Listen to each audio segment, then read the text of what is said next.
Boa noite a todos. É uma alegria estarmos novamente reunidos para estudarmos a obra No Mundo Maior. Hoje é o nosso estudo de número 54, 14 de agosto de 2018. Que o nosso Senhor Jesus nos conduza. Nós estamos em um livro, ouvindo uma palestra no mundo espiritual, uma palestra densa, direta. Nosso irmão Roger está fazendo a leitura dessa palestra e nós estamos comentando parágrafo a parágrafo, falando em torno da energia sexual, da sexualidade e da função sexual, coisas totalmente diferentes, não é verdade? E a semana passada ele finalizou falando da energia sexual, que é a energia criadora, que não tem absolutamente nada a ver com a função sexual. Vamos lá então? Estas conclusões, contudo, não nos devem induzir a programa de santificação compulsória no mundo carnal. Nenhum homem conseguiria negar a fase da evolução em que se encontra. Não podemos exigir que o hotentote inculto envergue a beca de um catedrático e se ponha, de um dia para o outro, a ensinar o direito romano. Irrisório seria, pois, reclamar do homem de evolução mediana a conduta do santo. A natureza, representação da inesgotável bondade, é mãe benigna que oferece trabalho e socorro a todos os filhos da criação. Sua determinação de amparar-nos é sempre tanto mais forte quanto mais decidido é o nosso propósito de progredir na direção do bem supremo. Vamos lá, vamos voltando então em comentar. Porque ele falou ainda há pouco, na semana passada, ele está se referindo ao anterior, quando diz assim: o êxtase do santo foi um dia mero impulso, como diamante lapidado, gota celeste eleita para refletir a claridade divina. Viveu na aluvião, seria nas terras, né? Ignorado entre seixos brutos. Claro está que, assim como se submete o diamante ao disco do lapidário para atingir o pedestal da beleza, assim também o instinto sexual, para coroar-se com as glórias do êxtase, há que se dobrar aos imperativos da responsabilidade, às exigências da disciplina e aos ditames, que seria a ordem da renúncia. Então, partindo disso daí, ele vem agora e diz assim: tá certo, mas a natureza não dá salvo. Eu não posso solicitar de um ser humano tribal que tem a atitude de um homem lúcido social. Fez uma comparação. Vamos lá. Estas conclusões, contudo, não nos devem induzir a programas de santificação compulsório. O que é compulsório? Então, gente, é assim. Se nós pegarmos uma Maria de Magdala, jovem, bonita e prostituta, dos patrícios romanos. Então ela era uma prostituta de alto nível, atendia o povo da elite. Ela estava lidando com tudo que se refere a físico, a corpo, a sensação. Alimentos, luxo, bebida, todas as sensações e o sexo. Eu não posso chegar com Maria de Magdala e dizer assim: você tem que deixar de ser prostituta. Jesus falou isso para ela. Porque a luz não é de fora para dentro, é de dentro para fora. Eu não tenho como obrigar a Madalena a fazer isso. Mas a Madalena pode se obrigar a fazer. A luz acendendo nela não faz sombra. É de dentro para fora. Então essa fala dele aqui já diz assim: mas eu sou um africano mesmo, eu sou um tribal, não vou... Não é assim não. Eu não posso exigir do JP, mas o JP tem o dever de acionar a vontade para se aperfeiçoar, se ele o quiser. Por isso que diz o livro dos Espíritos, que nós poderíamos fazer mudanças grandiosas se acionássemos a vontade firme. E ele diz: e quase sempre o que vos falta é vontade. Então, uma Maria de Magdala, um Saulo de Tarso, é um exemplo para todos nós de mudança radical. E quando o nosso querido Emmanuel vai falar dessas duas personalidades, ele fala que Madalena foi a que fez o maior esforço. Emmanuel. Vou discutir com ele? Seria pretensão minha. Porque ela conhecia os prazeres e Saulo não. Saulo era casto e continuou. Ela conhecia tudo. Porque eu não posso sentir falta daquilo que eu não conheço. Uma vez que eu conheço, o esforço é maior. Olha aqui. Contudo, não nos devem induzir a programa de santificação compulsória no mundo carnal. Nenhum homem conseguiria negar a fase da evolução em que ele se encontra. Você imagina, a Maria de Magdala, ela fez uma mudança muito grande, mas ela estava insatisfeita com a vida. Por isso que ela procurou Jesus. Aquela vida que ela levava já não trazia a ela bem-estar. Ela não se completava. Ela tinha uma dor de cabeça infernal, uma insatisfação constante. Era a hora da mudança. Agora, se eu pego uma criatura que vivia a vida de Madalena e que ama aquilo, que se compraz, que adora, que aquilo alimenta, opa, aí não tem mudança não. Porque a pessoa ainda se compraz.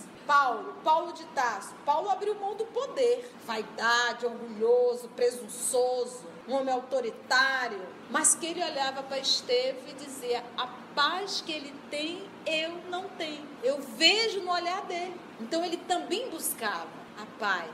Por isso que ele identificou, porque muitos olharam para Estevão e não identificaram a paz de Estevão. E ele conseguiu identificar. O olhar de Estevão era o que mais incomodava Saulo de Tarso. Então, em verdade, a mudança, ela só acontece quando nós já despertamos para esse primeiro movimento, esse incômodo. Eu não estou me sentindo, mas não estou muito bem aqui nessa posição. Isso aqui já não me traz tanto prazer. É nesse processo da evolução, que é individual, intransferível. Agora é isso. Se eu me comprazo, se eu me sinto pleno, se isso me traz alegria, para que mudança? Vai vir o quê? O sofrimento, é o puxão de orelha. Tal qual eu adoro um pudim, aí eu vou e como o pudim todinho. Tudo bem, não tem problema nenhum. No dia seguinte, pudim de novo. 3 meses exame, diabetes. Eu vou sofrer as consequências das minhas atitudes e do meu abuso. Então, o livre-arbítrio está aí. Eu posso fazer, eu posso realizar. Pode continuar, meu amor, nos seus prazeres, mas você vai sofrer as consequências dele. Então, por isso que nós falamos, se não é pelo amor, será pela dor. Sofrimento é o professor rígido. Continua ele. Não podemos exigir que o Hotentote, a nossa irmã colocou, de origem do povo africano, né? Como se fosse assim um tribal, né? Vamos colocar. Inculto, não podemos exigir que o Hotentote inculto, fazendo uma metáfora, tá? Envergue a beca de um catedrático e se ponha de um dia para o outro a ensinar o direito romano. Tem como? Ele faz uma comparação, uma metáfora. Irrisório é ridículo. Ridículo seria, pois, reclamar do homem de evolução mediana a conduta de um santo. Ridículo seria, pois, reclamar do homem de evolução mediana a conduta. Esse movimento aqui é eu para com o outro, é o outro para consigo mesmo? É eu para com o outro, é ridículo. Mas a pessoa, ela pode fazer esse movimento quando ela se cansa, né, de não aguento mais. Nós não vamos ver Jesus, quem quer ser curado, quem quer vir ouvir minha palestra, quem quer ver as pessoas o buscar. Quase sempre nós só fazemos. André Luiz, 8 anos no desespero no mundo espiritual. 8 anos por quê? Vaidade, orgulho e presunção. Ele era o doutor. Quando ele decidiu reconhecer a sua insignificância perante o Pai, foi quando ele passou a enxergar quem sempre esteve ao lado e ele nunca viu. Então, meus irmãos, nós terráqueos somos muito presunçosos, vaidosos, orgulhosos, nos achamos donos da vida, não somos. A vida é um empréstimo, o corpo é um empréstimo, nós não somos donos do corpo. Se o papai quiser tirar agora, ele te tira, tu não tem tempo nem de dar tchau, porque o corpo não é nosso, é um empréstimo que eu teria que prestar conta. Então, quase sempre eu só faço esse movimento de retorno com o sofrimento. Que aí eu olho e vejo, meu Deus, o que eu fiz da minha vida, da minha existência? Perdi tudo. E o mundo é caprichoso. O cotidiano, a vida, ela vai nos envolvendo. Por isso que os espíritos chamam de mundo ilusão. Ilusão por quê? Porque nós nos acreditamos muito mais corpo do que espírito, muito mais personalidade. Eu não sou Conceição, eu estou Conceição. Eu não sou mulher, eu sou homem. Eu estou mulher, eu estou homem, porque eu sou um espírito. Espírito não tem sexo, espírito não tem títulos. Então a gente esquece. Nós valorizamos muito mais a personalidade do que a essência do que nós somos. A natureza, representação da inesgotável bondade, esse bondade com B maiúsculo, ele está falando de que bondade aí? Divina. é mãe benigna que oferece trabalho e socorro a todos os filhos da criação. Sua determinação de amparar-nos é sempre tanto mais forte, quanto mais decidido é o nosso propósito de progredir na direção do bem supremo. Olha que coisa linda. Se eu faço esse movimento, porque aquele falou, eu não posso exigir do outro, é ridículo eu exigir do outro. Às vezes você está convivendo com uma pessoa ao seu lado e é um ser humano extremamente primitivo ainda. Porque, gente, intelectualidade e moral são duas asas opostas. Eu posso ter um desenvolvimento intelectual maravilhoso, mas moralmente sou um primata. Desço a um nível baixíssimo.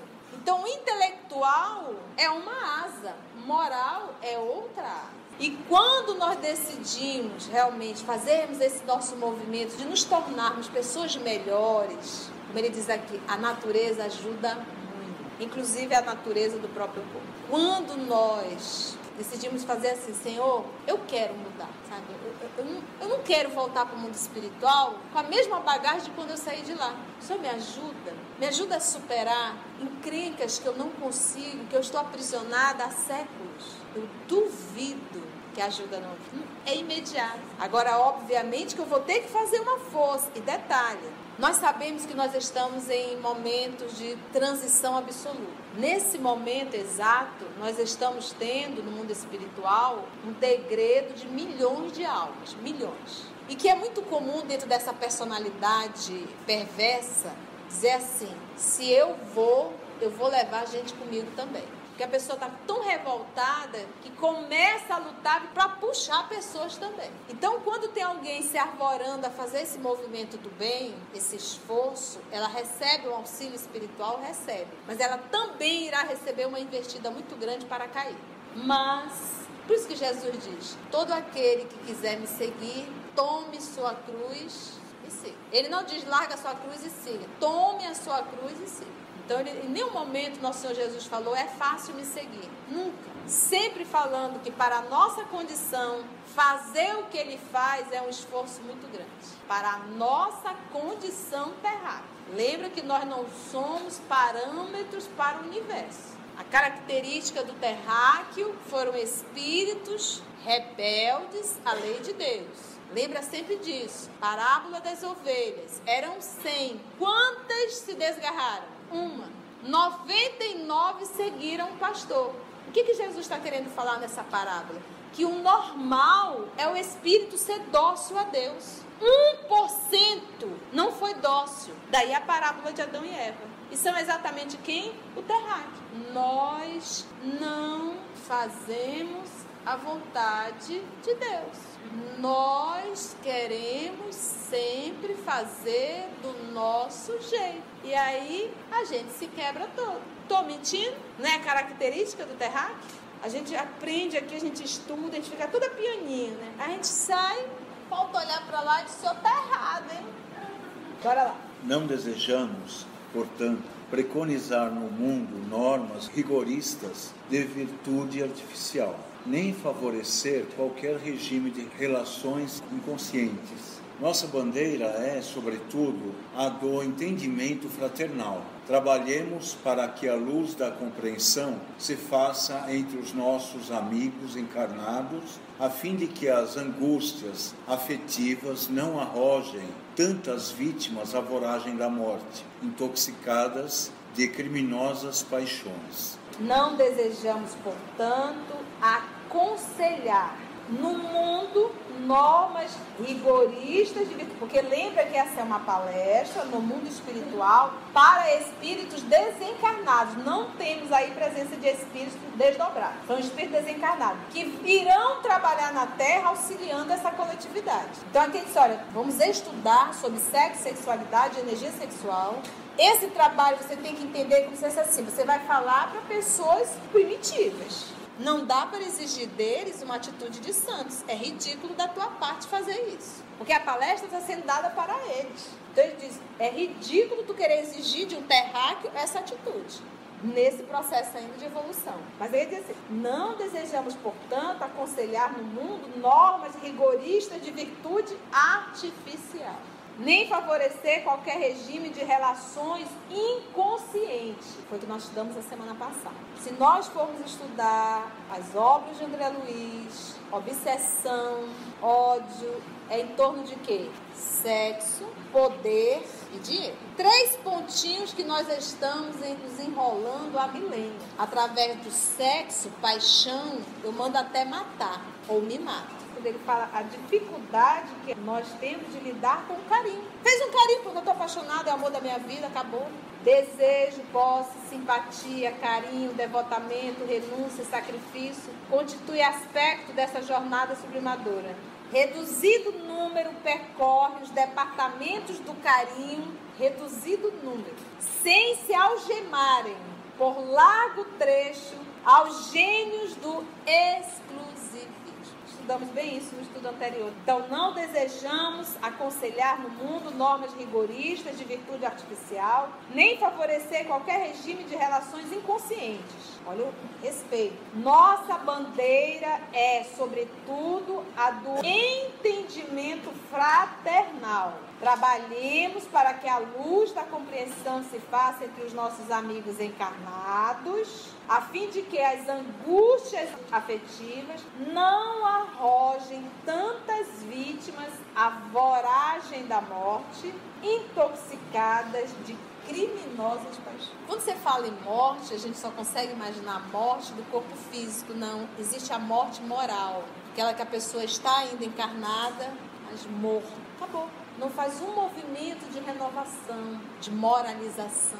Devido à incompreensão sexual, incontáveis crimes campeiam na Terra, determinando estranhos e perigosos processos de loucura em toda a parte. Olha, gente, devido à incompreensão sexual, incontáveis crimes campeiam na Terra. Eu não vou nem citar para não baixar o nível, a nossa vibração, mas basta a gente ver algumas notícias. Determinando estranhos e perigosos processos de loucura em toda parte, em todos os lugares, em todos os níveis sociais. Loucura, porque lembra que o reino que nós estamos é para buscar a razão. E se nós formos avaliar a atitude, você vê que é de um louco, de um doente mental, de uma pessoa que perdeu totalmente o equilíbrio. E nós estamos vivendo uma época de permissividade completa.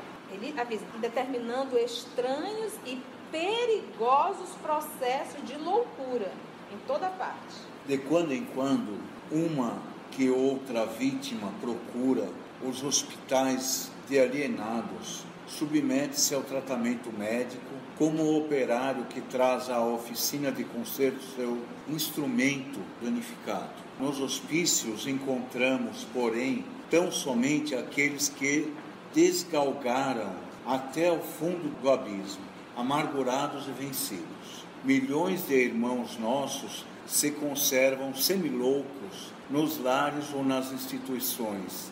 São os companheiros incapazes do devotamento e da renúncia, a submergirem, pouco a pouco, no caliginoso tijuco das alucinações. De mente desvairada, fixa no socavão da subconsciência, perdem-se no campo dos automatismos inferiores, obstinando-se no conservarem deprimentes estados psíquicos. O ciúme, a insatisfação, o desentendimento, a incontinência e a leviandade alastram terríveis fenômenos de desequilíbrio. Vamos lá então. De quando em quando, uma que outra vítima procura os hospitais, uma que outra vítima. Então, meus irmãos, o nosso primeiro movimento que deveríamos realmente é reconhecer a nossa patologia. Eu não estou bem. O sexo está na minha cabeça 24 horas. Eu tenho desejos que não comportam para um homem de bem. Quando eu falo do homem, é um ser hominal. Não é normal isso. Então, o primeiro passo é eu reconhecer a minha patologia. Como que pode um homem olhar para uma criança e ter desejo? Para um menino, para um filho, para a filha? Homens casados, muito bem casados, saem, deixam sua esposa e vai pegando criaturas pelos cantos das ruas, podendo adoecer e trazer doença. Tem desejo, fica pensando, entra na internet, fica vendo vídeos, um atrás do outro, pornografia. Então, o primeiro movimento é reconhecer a patologia. Eu estou doente. Por isso é que ele coloca aqui, ele está falando agora do povo da terra. De quando em quando, ou seja, não é comum, é raro, uma que outra vítima o quê? Da sua impura, da própria sexualidade, do próprio sexo, que ele prostituiu. O sexo é campo nobre, é fonte de criação, fonte criadora, e deve ser realizado com muito respeito, porque teremos que prestar conta. Uma que outra vítima procura os hospitais de alienados, uma que outra, submete-se ao tratamento médico. O grande lance que às vezes a criatura procura um terapeuta, que às vezes também não está resolvido com a própria sexualidade, com o sexo, e libera, não, você tem que fazer o que dá na sua cabeça. Para, é doido junto. Submete-se ao tratamento médico como operário que traz a oficina de conserto, seu instrumento que está o quê? Danificado. Então eu tenho que procurar um profissional. Eu tenho que procurar uma religião que me dê um certo equilíbrio. Mas eu tenho que falar do assunto. Eu tenho que encarar que eu tenho um problema, eu tenho uma patologia. Eu preciso de tratamento, eu estou adoecido. Vai esperar o quê? Ir para as páginas dos jornais? Sexo, sexualidade na medida exata, de forma correta, com respeito, sem vícios, não imoral, mas moralizado. Lembra que nós somos seres humanos e estamos vivendo a experiência da razão. Os animais irracionais são conduzidos por Deus através do instinto. O homem, Deus deu o livre-arbítrio. Os animais, eles fazem o sexo para procriar no tempo exato. Então, essa função mal utilizada, sem respeito, com a prostituição, que a gente pode prostituir os órgãos, vamos ter que prestar conta. E detalhe, eu fico viciado. Temos que falar desse assunto. É um dos assuntos que está levando a humanidade ribanceira abaixo. Nos hospícios encontramos, porém, olha aqui, ó, tão somente aqueles que despenharam até ao fundo do abismo. Ou seja, quem vai procurar já é quem surtou, quem já enlouqueceu, quem já está no fundo do poço. Despenhar até ao fundo do abismo, amargurados e vencidos. Vencidos por quem? Pela patologia. Vencidos, perderam a batalha. Milhões de irmãos, não é nem um nem dois não, milhões de irmãos nossos se conservam semi-loucos nos lares ou nas instituições. Eu me recordo de uma jovem que eu atendi, que veio para o centro espírita com um problema. Agora ela estava com dois, porque a sala que ela foi, o dirigente casado começou a ter um caso com ela. O dirigente espírita, representante de Jesus, representante da doutrina espírita, falando do amor, vai se envolver com uma participante, sendo casado, semi-louco. A moça bonita, jovem, semi-louco. Deveria estar lá? Não. Deveria reconhecer a sua fragilidade e se tratar. Vai responder? Vai. Por isso é que ele coloca aqui, ó, dentro de casa, nos lares, né? Milhões de irmãos nossos se conservam semi-loucos nos lares ou nas instituições. São os companheiros incapazes do devotamento e da renúncia. Devotamento à causa e a renúncia aos seus desejos e prazeres. Você imagina você, um profissional, um empresário, seja lá o que for, você começa a assediar a sua funcionária por causa da posição que você está. E caso ela não venha ceder, você demite? Semi-louco. São os companheiros incapazes do devotamento e da renúncia e a submergirem pouco a pouco no sombrio charco das alucinações, porque é algo que não vai te consumir, é um estado de loucura mesmo. Você começa a pensar naquilo, você começa a idealizar, você começa a ter desejo, você começa a imaginar, você já começa a pensar, você entra no estado de loucura mesmo, perde totalmente o equilíbrio e o bom senso. De mente desvairada, fixa Pensa no socavão, né? Na gruta da subconsciência, os prazeres, do desejo, das alucinações. Meus irmãos, nós temos que parar e dizer assim, eu tenho que reconhecer quem eu sou para mim. Eu tenho que começar, Conceição, como é que eu vou saber quem eu sou? É só prestar atenção no que você pensa. Os teus pensamentos te apresentam. Uma vez reconhecendo, trabalha. Nós somos enrolados? Somos. Na área sexual, muitos. Então vamos colocar isso no eixo, vamos aproveitar essa oportunidade que o papai está nos dando de passar, sabe Deus, quantas semanas em um capítulo estudando sobre o sexo, não é à toa isso. Então vamos nos colocar no eixo, vamos orar pedindo a ajuda do Papai do Céu, não vamos alimentar, dar vazão. E lembra que eu não posso obrigar, só você pode se obrigar, só você pode se auto-iluminar. E tudo começa, meus irmãos, pensamento. O link é isso aqui, essa máquina, você se vincula. Então, uma vez a gente prestando atenção no que pensa, selecionando leitura, selecionando amigos e assuntos, isso vai nos ajudar muito. Porque se eu sou um dependente químico, eu não posso conviver com quem está fumando. A tentação vai ser, eu não tenho estrutura. Eu ainda não tenho estrutura, vai me dar vontade. Então o que o bom senso diz? Te afasta. Quando você estiver fortalecido, você poderá até estar ao lado. Mas a vontade, aquilo não é mais para você uma tentação. Por quê? Porque você resolveu dentro de ti. Mas enquanto eu não tenho essa segurança, eu tenho que ser sincero. Eu ainda não consigo. Então eu vou me afastar. Vai ser uma luta enorme. Quando se fala em sexo, a luta é enorme. Por isso que Madalena foi a que maior movimento fez. Mas a gente consegue. E a sensação de vitória, sabe? De superação, é gratificante. Toda vez que a gente cai, a gente realiza a vontade, a gente sente o desejo e logo depois vem o quê? Arrependimento. Aquela sensação de cair de mente desvairada, fixo na gruta da subconsciência, perdem-se no campo dos automatismos inferiores. O automatismo, eu penso ou eu nem penso? Eu penso, vou fazendo. Obstinando-se no conservarem deprimentes estados psíquicos. O André Luiz, em uma das obras, eu não sei qual, acho que nós não estudamos ainda essa, os irmãos que estão há mais tempo me lembram. Ele esteve em uma zona onde tinham espíritos comprometidos com a área sexual. Ele disse assim, eu não tenho coragem de escrever que é deprimente a situação daqueles espíritos e fazendo orgias no mundo espiritual. Meus irmãos, às vezes esses espíritos, eles te pegam na madrugada e te levam para essas zonas. E você passa a noite inteira com aqueles espíritos. Você retorna para o corpo de manhã com todas as sensações e desejos. Por quê? Porque nós estamos aprisionados a essa situação. Então, às vezes nós dizemos, eu sou livre. Quem te disse? Tu tem liberdade para escolher o que tu quer?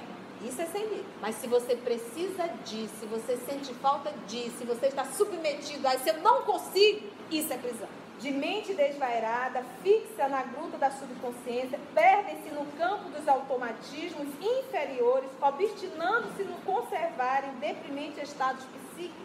O ciúme, a insatisfação, o desentendimento, a incontinência sensualidade e a leviandade alastram terríveis fenômenos de desequilíbrio.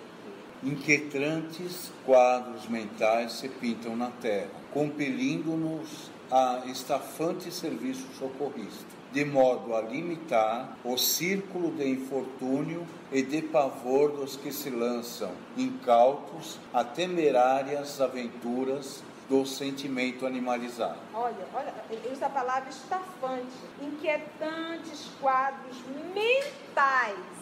Inquietantes quadros mentais se pintam na terra. Ele está falando de quadros mentais. Ele não está falando nem de situações realizadas, dos quadros mentais. Se pintam na terra, se formam, né? Compelindo, empurrando-nos.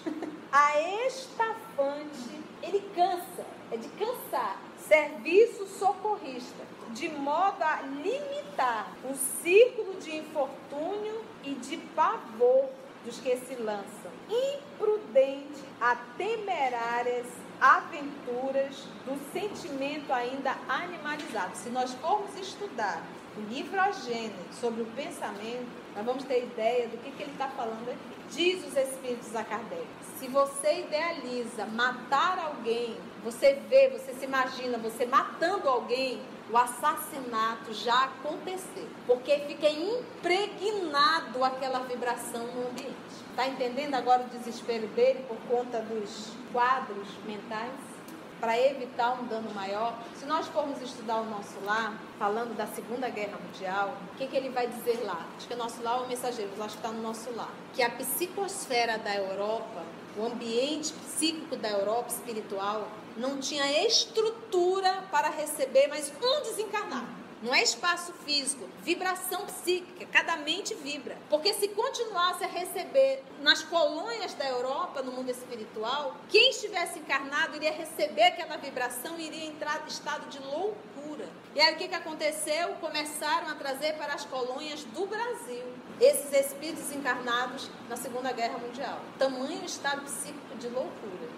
Então, quando o nosso André Luiz retrata, estamos adentrando na crosta terrestre, a vibração é densa, a escuridão, dá uma certa asfixia, o movimento já se torna mais lento. Isso é o quê? Resultado dos pensamentos dos terráqueos.